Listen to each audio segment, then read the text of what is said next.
तो बच्चों हम लोग बात कर रहे हैं फिज़िक्स का। जब आप लोग अपनी टेक्स्ट बुक उठा के देखेंगे तो फिज़िक्स की डेफिनेशन कुछ इस तरह से वो लोग बोलते हैं कि physics is a branch of science which deals with the nature and natural phenomena. मतलब फिज़िक्स वो ब्रांच है जिसमें हम नेचर और नेचुरल फिनोमिना के बारे में क्या करते हैं, स्टडी करते हैं। बट बच्चों in my opinion it is not a suitable definition of physics.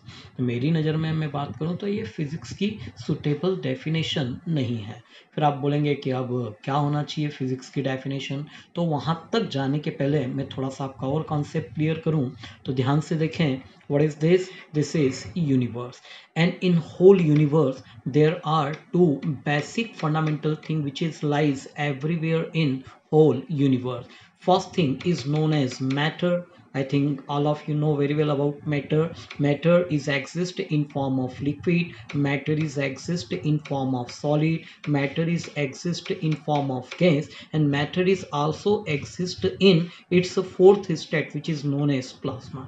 तो बच्चों पूरे यूनिवर्स में हम बात करें तो मैटर या तो सॉलिड के फॉर्म में या लिक्विड के फॉर्म में या फिर गैस के फॉर्म में, और इन अदर वर्ड्स में बात करूं तो fourth state of matter that means ionised form में, जिसको हम प्लाज्मा भी बोलते हैं, वहां पे पूरे होल यूनिवर्स में मैटर किसी न किसी फॉर्म में एग्जिस्ट करता है। सेकंड चीज है बच्चों एनर्जी। बचपन से पढ़ते आ रहे हैं energy neither be created nor be destroyed, that means it will change into one form to another form. तो बच्चों सेकंड चीज है वो है हमारा एनर्जी।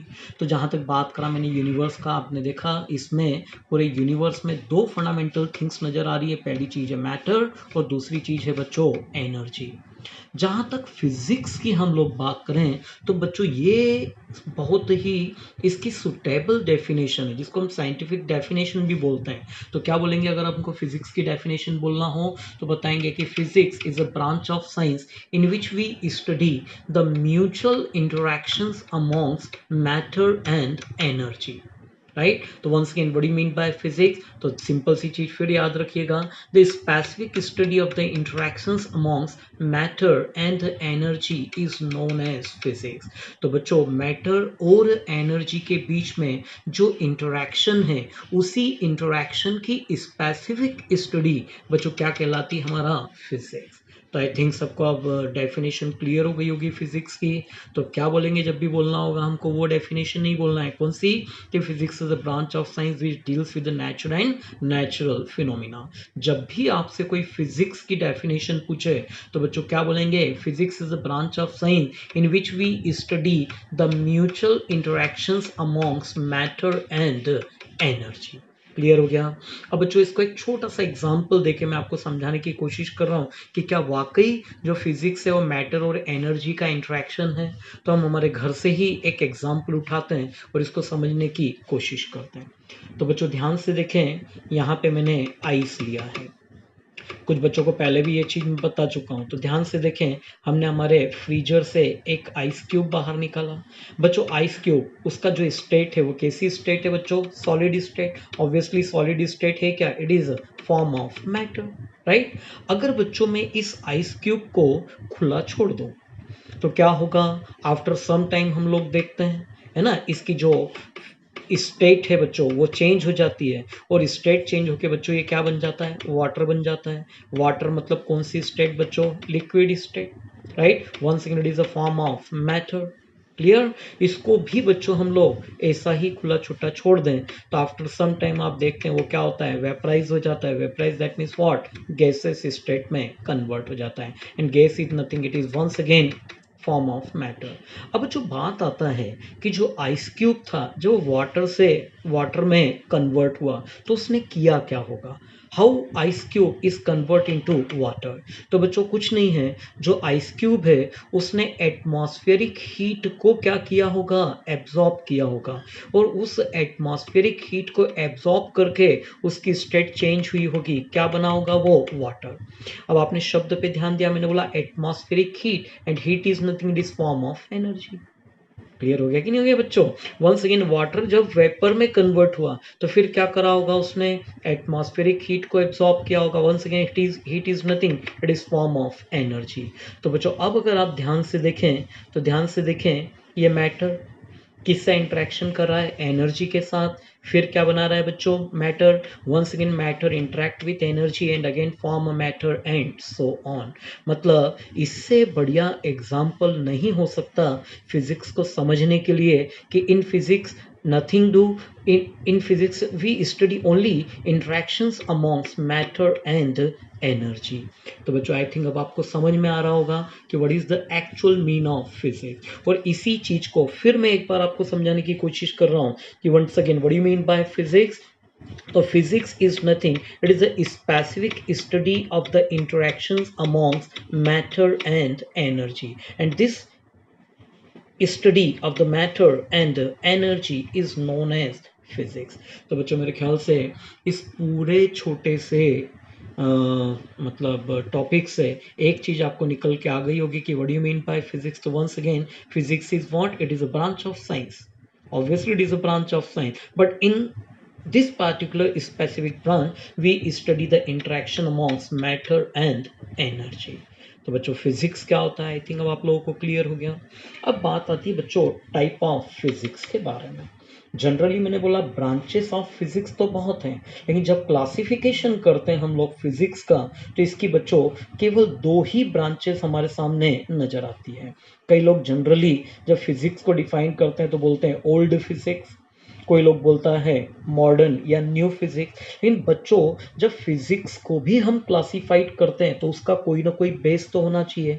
तो यहाँ पे आप देख सकते हैं on the basis of energy मैंने फिजिक्स को दो पार्ट में डिवाइड करने की कोशिश की है। तो पहली वाली जो ब्रांच है बच्चों वो क्या कहलाती है? हमारी क्लासिकल फिजिक्स, है ना। ये जो क्लासिकल फिजिक्स है बच्चों इसी को हम लोग लो एनर्जी फिजिक्स भी बोलते हैं। तो हमने जब फिजिक्स को क्लासिफाई करा है तो उसका कोई बेस है, ऐसा नहीं ये पुराना था इसलिए ओल्ड बोल दिया, है ना। तो वंस अगेन याद रखें फर्स्ट जो फिजिक्स का ब्रांच है वो कौन सा है बच्चों? Classical physics. And this classical physics is classified on the basis of low energy. जहां तक बात करें बच्चों क्लासिकल फिजिक्स के फोर फादर का, तो यहाँ पे देखो मैंने एक नाम लिखा है, ऑब्वियसली किसी competition exam point of view से तो गैलीलियो गैलीली का आपने नाम सुना हो। ये जो गैलीलियो गैलीली है he is the father of classical physics. जहां तक क्लासिकल फिजिक्स की बात करें तो इसमें करते क्या है? तो बच्चों एक छोटी सी चीज मैंने आप लोगों के लिए यहाँ लिखी है, the theory of matter that is based on Newtonian mechanics. मतलब न्यूटन के मैकेनिक्स के ऊपर जो फिजिक्स बेस्ड है वो फिजिक्स बच्चों हमारा क्या कहलाता है? Classical physics. And the another name of classical physics is Newtonian mechanics. तो बच्चों ये जो क्लासिकल फिजिक्स है इस क्लासिकल फिजिक्स को एक और नाम से हम जानते हैं, क्या बोलते हैं बच्चों इसको? Newtonian mechanics. तो जहाँ तक 9th स्टैंडर्ड में आप लोगों ने पढ़ा होगा, है ना, कार वाला न्यूमेरिकल पढ़े होंगे, car moving with this speed and so on. तो वहाँ पे आप लोगों ने बच्चों क्या लगाए थे? न्यूटन इक्वेशन ऑफ मोशन लगाए थे। याद आ रहे हैं कुछ, है ना, ये लॉज ऑफ मोशन लगाए थे और उससे आपने अपनी प्रॉब्लम्स को क्या किया था बच्चों? सॉल्व किया था। तो वो जो भी आपने थोड़ा बहुत स्टडी किया था वो किसका पार्ट था बच्चों? क्लासिकल फिजिक्स का। अगली जो ब्रांच है बच्चों उसको हम लोग बोलते हैं quantum physics. That means the branch of physics which is based on the basis of high energy. तो जो हाई एनर्जी के बेसिस पे बच्चों हम जिस ब्रांच को एक्सप्लेन करते हैं उसका नाम क्या है बच्चों? Quantum mechanics. एक और खास चीज देखिए यहाँ पे मैंने लिखा है मैक्स प्लैंक। ये जो मैक्स प्लैंक है he is the father of quantum mechanics. जहां तक बात करें पढ़ा होगा आपने, the light coming from the sun is in form of energy packet and these energy packets are known as quanta. तो जो सन से बच्चों यहाँ तक जो लाइट आ रही है, जो मॉडर्न फिजिक्स हमारा बोलता है this light is coming from the sun is in form of energy packet. तो एनर्जी के पैकेट के फॉर्म में बच्चों वो लाइट सन से और हमारे पास तक आ रही है। वो जो एनर्जी पैकेट से बच्चों उनको बोलते हैं क्वांटा। एंड दैट्स वाई ये जो फिजिक्स है इसको नाम दिया बच्चों हमने कौन सा? Quantum physics. अब जहां तक क्वांटम फिजिक्स की बात करें तो एक लाइन में इसको भी मैंने समझाने की कोशिश करी है, ध्यान से देख लिखा है कि this physics explain how the universe work at a scale smaller than atom. मतलब एटम से भी छोटी स्केल के अंदर यूनिवर्स किस तरह से काम करता है उसकी जो स्पेसिफिक स्टडी है बच्चों वो क्या कहलाती है? हमारी क्वांटम फिजिक्स। तो आई थिंक दो चीज़ें फिर हमको क्लियर हो गई. What do you mean by physics, वो हमारा क्लियर हो गया. The specific study of the interaction amongst matter and energy is known as physics, right. How many types of physics are there? Are two type of physics. First one classical which is also known as Newtonian mechanics and second one is quantum, right. आगे बढ़े. अब इन दोनों physics को हमको study करना है. अब question आता है कि when we apply classical physics and when we apply quantum physics, तो बच्चों पहली चीज ये क्लियर करें कि फिजिक्स अप्लाइड किसके ऊपर होता है. तो ध्यान से देखें, एक शब्द आपको यहाँ पे नजर आ रहा है, system. That means physics is applied on system, right, and on the basis of size of the system can be classified in two part. तो बच्चों उस सिस्टम के साइज को ध्यान में रखते हुए हम सिस्टम को दो पार्ट में क्या करते हैं, डिवाइड कर देते हैं. First one is known as macro body system and second one is known as micro body system. That means the system or body which can easily seen by our naked eyes is known as macro body, right. And the body which cannot be easily seen by our naked eyes, that means if in case if the size of particular body is of the order of 10 raised to the power minus 6 meter. कितना बच्चों, 10 raised to the power minus 6 meter minus, हाँ ध्यान रखना, 10 raise to the power minus 6 metre order की अगर कोई body है तो बच्चों हम उसको अपनी नेकेड आइज से नहीं देख पाते. उस कंडीशन में आपको ध्यान होगा जिस इंस्ट्रूमेंट को हम यूज में लाते हैं उस इंस्ट्रूमेंट का नाम क्या है बच्चों, माइक्रोस्कोप. दैट्स वाई इस तरह की बॉडी को हमने क्या बोला बच्चों, macroscopic body, sorry microscopic body. तो क्लियर हो गया, दो तरह के सिस्टम हो गए, मैक्रोस्कोपिक और दूसरा माइक्रोस्कोपिक. जब बच्चों हम मैक्रोस्कोपिक बॉडी को स्टडी करते हैं और उसके लिए जिस फिजिक्स को अप्लाई करते हैं वो क्या कहलाता है बच्चों, हमारा क्लासिकल फिजिक्स. मतलब कहने का मतलब क्या होगा कि for the study of macroscopic body we apply classical physics and for the study of microscopic body we apply quantum physics.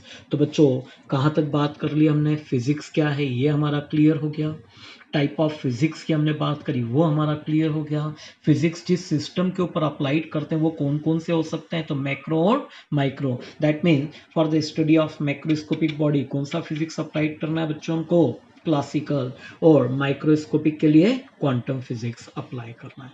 बच्चों जब हम फिजिक्स की बात करते हैं तो कोई भी फिजिकल इवेंट कुछ कंजर्वेशन लॉस को क्या करती है, फॉलो करती है. अगर वो किसी कंजर्वेशन लॉस को फॉलो नहीं करती तो फिर हम उसको फिजिकल इवेंट्स नहीं कहते हैं. मतलब अगर कोई इवेंट्स फिजिकल इवेंट्स है या हम उसको फिजिक्स के लॉस के बेसिस पे एक्सप्लेन करना चाहते हैं तो बच्चों उसको चार तरह के कंजर्वेशन लॉस को क्या करना पड़ता है, फॉलो करना पड़ता है. ध्यान से देखिएगा, ये भी किसी कंपटीशन एग्जाम का पार्ट होता है. First one is known as conservation of energy. तो बच्चों जो पहला लॉ है वो कौन सा है हमारा, conservation of energy. 6th 8th standard से पढ़ते आ रहे हैं, energy neither be created nor be destroyed but it will change into one form to another form. तो बच्चों एनर्जी को ना तो हम प्रोड्यूस कर सकते हैं ना हम उसको डिस्ट्रॉयड कर सकते हैं. हाँ, एक फॉर्म से दूसरे फॉर्म में एनर्जी जरूर कन्वर्ट हो जाती है. तो ये जो इवेंट्स है बच्चों इसको क्या बोलते हैं हम, conservation of energy. For example किसी भी बॉडी को जब हम बच्चों क्या करते हैं, फ्रीली फॉल कराते हैं. जब फ्रीली फॉल कराते हैं तो उसकी पोटेंशियल एनर्जी काय में कन्वर्ट होती है बच्चों, काइनेटिक एनर्जी में कन्वर्ट हो जाती है. तो this is the best example of conservation of energy. Second बच्चों हम बात करते हैं कंजर्वेशन ऑफ लीनियर मोमेंटम. बच्चों आपने 9th में पढ़ा था मोमेंटम क्या होता है. Obviously momentum is defined as the product of mass into velocity. बच्चों अगर किसी बॉडी के ऊपर अपन कोई एक्सटर्नल फोर्स अप्लाइड नहीं करें तो वो जो बॉडी है वो कांस्टेंट वेलोसिटी के साथ क्या करता है, मूव करता है. तो यही जो चीज है बच्चों उसको क्या बोलते हैं हम, conservation of linear momentum. That means कहने का मतलब क्या हुआ कि if no external force is applied on system then linear momentum of the system always remains constant. मतलब किसी बॉडी के ऊपर अपन कोई एक्सटर्नल फोर्स अप्लाइड नहीं करें तो उस बॉडी का जो लीनियर मोमेंटम है बच्चों कैसा होता है, कांस्टेंट होता है. इसी को क्या बोलते हैं बच्चों, कंजर्वेशन ऑफ लीनियर मोमेंटम. अगली चीज आता है बच्चों कंजर्वेशन ऑफ एंगुलर मोमेंटम. आपने देखा होगा 9th में पढ़ा था कि जब भी किसी बॉडी को हम रोटेट कराते हैं तो उसको रोटेट कराने के लिए बॉडी के ऊपर एक कपलिंग फोर्स अप्लाइड होता है, मतलब दो फोर्सेस हम बॉडी के ऊपर अप्लाइड करते हैं, राइट। दोनों का मैग्नीट्यूड सेम और डायरेक्शन कैसी होती है, अपोजिट होती है। तो इस तरह का फोर्स जो बॉडी को क्या करते हैं, टर्न करते हैं, that means the turning effect of force is known as torque. तो जब किसी बॉडी के ऊपर बच्चों कोई एक्सटर्नल टॉर्क हम अप्लाइड नहीं करें तो उस बॉडी का जो एंगुलर मोमेंटम है वो कैसा होता है बच्चों, कांस्टेंट रहता है। This particular one is known as conservation of angular momentum. और लास्ट है बच्चों कंजर्वेशन ऑफ चार्ज। जहां तक चार्ज की बात करें, चार्ज भी बच्चों हम प्रोड्यूस नहीं कर सकते, ना हम इसको डिस्ट्रॉय कर सकते हैं, बट हाँ एक बॉडी से दूसरी बॉडी के ऊपर चार्ज का क्या होता है, ट्रांसफर होता है। मतलब जिस बॉडी से चार्ज गया वो बॉडी कैसी हो जाती है, पॉजिटिवली चार्ज, और जिस बॉडी ने चार्ज को एक्सेप्ट किया वो क्या हो जाता है बच्चों, negatively charge body. But overall sum of charge always remains constant. तो क्या कहलाता है बच्चों, ये कंजर्वेशन ऑफ चार्ज। तो आज बच्चों हमने कुछ नहीं किया, गिनती के 4 छोटे छोटे टॉपिक पे हमने बात किया। फिर एक बार मेरे साथ रिवाइज करिएगा। What you mean by physics, it is a branch of science in which we study the mutual interaction amongst matter and energy.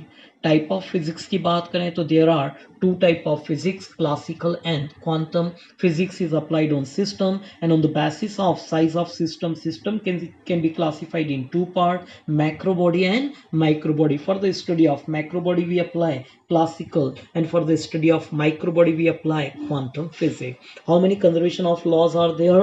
Only 4 conservation laws are there in physics. First one, conservation of energy. Second one, conservation of linear momentum. Third one, conservation of angular momentum. And last one, conservation of charge. तो बच्चों एक छोटा सा brief introduction दिया मैंने किसके बारे में, फिजिक्स के बारे में, ठीक है।